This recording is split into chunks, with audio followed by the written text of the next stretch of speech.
ನಮಸ್ಕಾರ ದೇವರು ನನ್ನ ಚಾನಲ್ಗೆ ಎಲ್ಲರಿಗೂ ಸ್ವಾಗತ. ಯಾರು ಹೊಸದಾಗಿ ಬಂದಿರೋ ದಯವಿಟ್ಟು ಸಬ್ಸ್ಕ್ರೈಬ್ ಮಾಡಿ, ಯಾಕಂದರೆ ನನ್ನ ಚಾನಲ್ ವೀಡಿಯೋಗಳು ಸಹಿತ ಫ್ರೀ ಆಗಿರ್ತವೆ, ತುಂಬ ಎಫೆಕ್ಟಿವ್ ಆಗಿರ್ತವೆ. ಬನ್ನಿ ವಿಡಿಯೋನ ಶುರು ಮಾಡೋಣ. ನಮಸ್ಕಾರ ದೇವರು ನನ್ನ ಹೊಸ ವಿಡಿಯೋಗೆ ಎಲ್ಲರಿಗೂ ಸ್ವಾಗತ.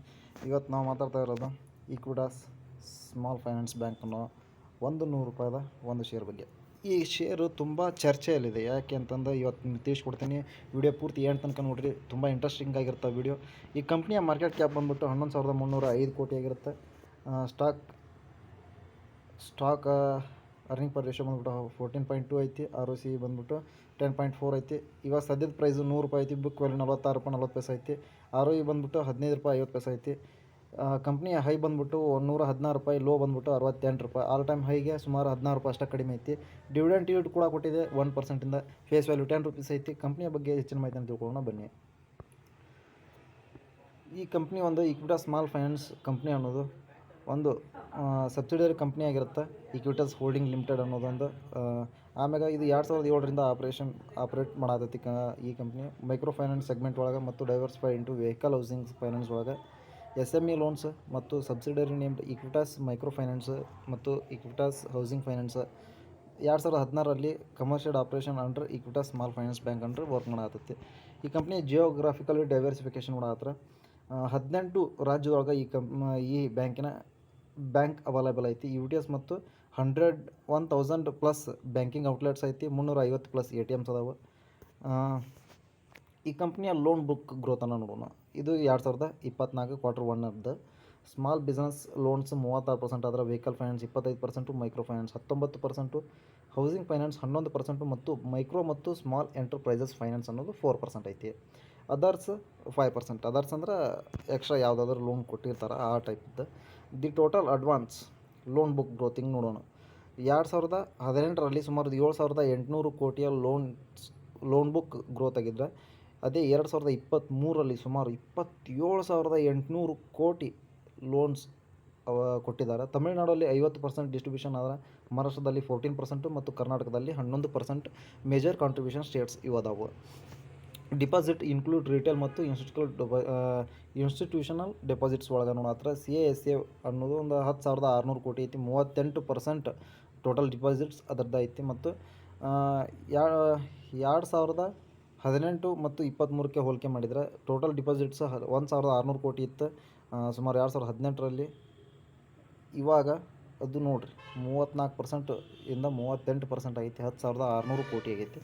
ಅಸೆಟ್ಸ್ ಕ್ವಾಲಿಟಿ ನೋಡಕತ್ರ ಕ್ಯಾಪಿಟಲ್ ಅಕ್ವಸಿ ರೇಷಿಯೋ ಒಳಗೆ 23.8% 2023ರೊಳಗಿದ್ರೆ, 22ರಲ್ಲಿ 25.16% ಇತ್ತು. GNPA gross net profit average ನೋಡತ್ರ 2.6 ಇಂದ 4.6 ಐತಿ.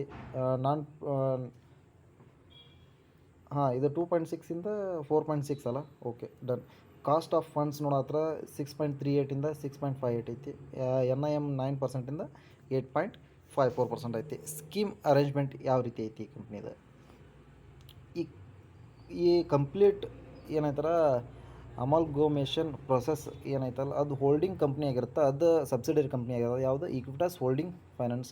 ಈಕ್ವಿಟಾಸ್ ಹೋಲ್ಡಿಂಗ್ ಲಿಮಿಟೆಡ್ ಅನ್ನೋ ಬ್ಯಾಂಕಿನ ಒಂದು ಕಂಪ್ನಿಯ ಈಕ್ವಿಟಾಸ್ ಸ್ಮಾಲ್ ಫೈನಾನ್ಸ್ ಅನ್ನೋ ಬ್ಯಾಂಕು ಅದು ಆ ಕಂಪ್ನಿಯ ಸಬ್ಸಿಡರಿ ಕಂಪ್ನಿ ಆಗಿರುತ್ತೆ. ಟ್ರಾನ್ಸಾಕ್ಷನ್ ಇಫೆಕ್ಟಿವ್ 2023 ಫೆಬ್ರವರಿ 1ರಿಂದ ಇದು ಅವೈಲೇಬಲ್ ಇತ್ತು. ಫ್ಯೂಚರ್ ಪ್ಲ್ಯಾನ್ಸ್ಗಳೇನು ಈ ಕಂಪ್ನಿದು ನೋಡತ್ರ?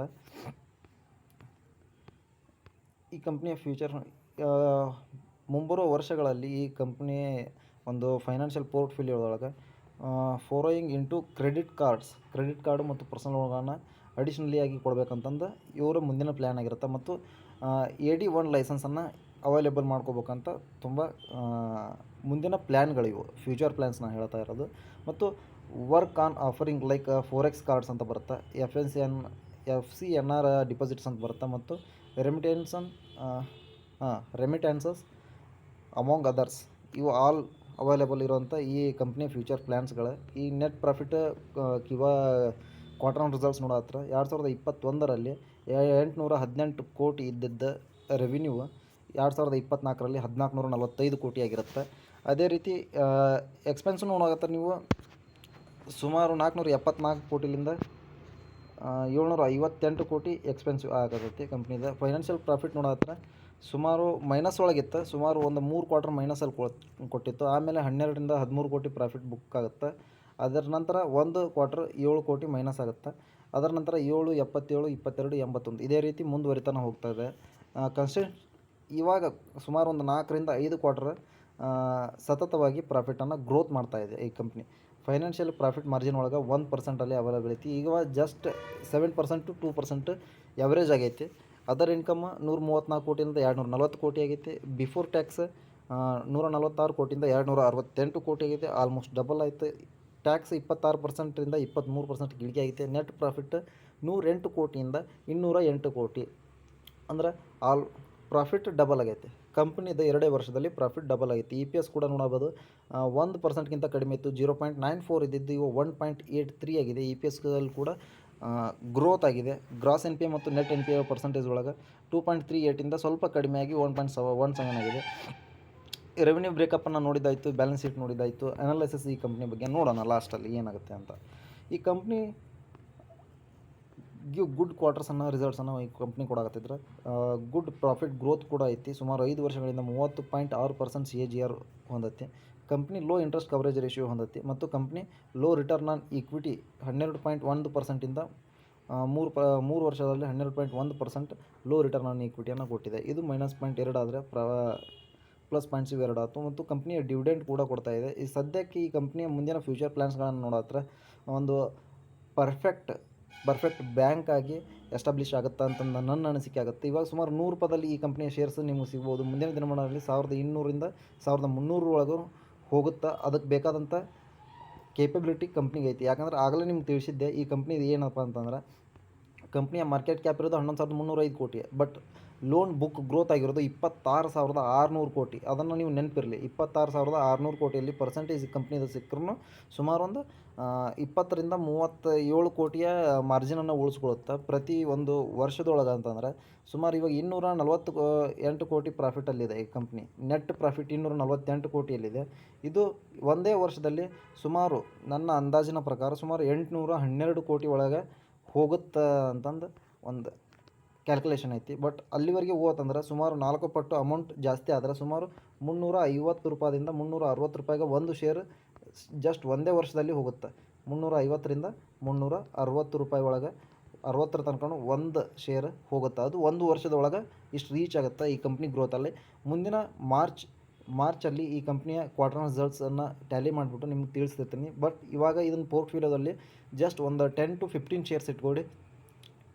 ಖರೀದಿ ಮಾಡೋಕೆ ನಿಮ್ಗೆ ಇವಾಗ ಬೇಡ, ಸದ್ಯಕ್ಕೆ ಇನ್ವೆಸ್ಟ್ಮೆಂಟ್ ಬೇಡ ಅಂತ ಅನಿಸಿದ್ರು ನೀವು ವಾಚ್ ಲಿಸ್ಟಲ್ಲಿ ಇಟ್ಕೋಬೋದು.